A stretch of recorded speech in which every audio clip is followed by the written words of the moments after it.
Hello guys, good day.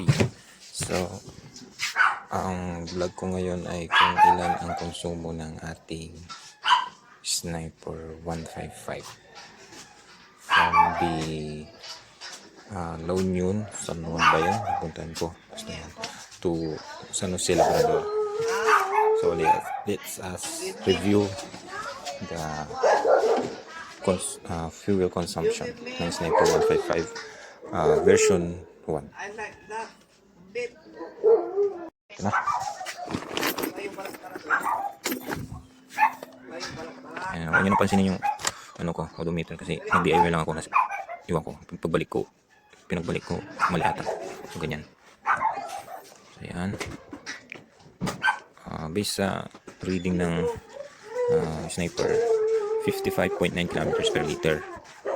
And then sa average naman ng takbo ko ay nasa 38 kilometers per hour. And ito guys, trip 1, ginagamit ko to sa pag-change oil ko kung kailan ako mag-change oil. Pag naka 3,000 na yan, saka na ako mag-change oil. So ngayon 674 pa lang.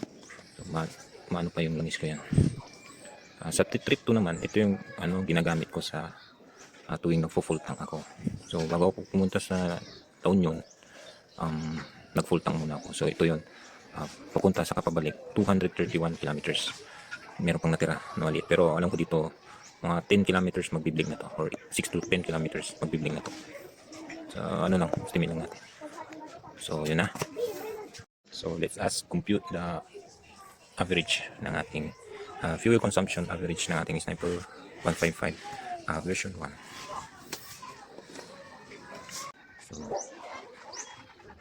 So 231 kilometers na tinabuko kahapon papunta sa kapabalik.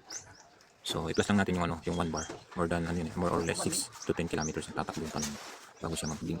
So sabihin na natin lagdaan natin ng 6 kilometers.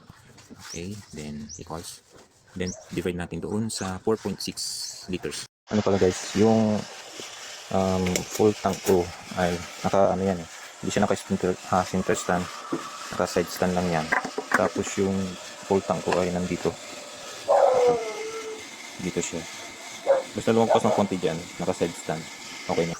So ang konsumo ng ating actual competition ng ating Sniper 155 sa kanyang fuel consumption ay 51.5 kilometers per liter. So yun ang actual competition. So yung kanina nakita nyo sa competition naman ng system ng Sniper 155, nasa 55. So hindi na siya nagkakalayo. Ang gulong ko naman ay stock 120 by 70. Then sa sprocket naman stock 10. Talagang stock 10 yan. 46 14. Tingnan natin.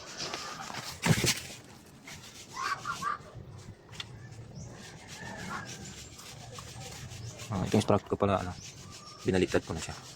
So hindi nyo makikita yung number siya dito sa likod.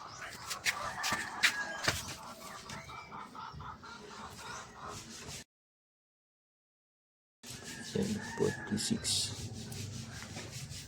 So yun ang actual competition ko dun sa Sniper ko naman.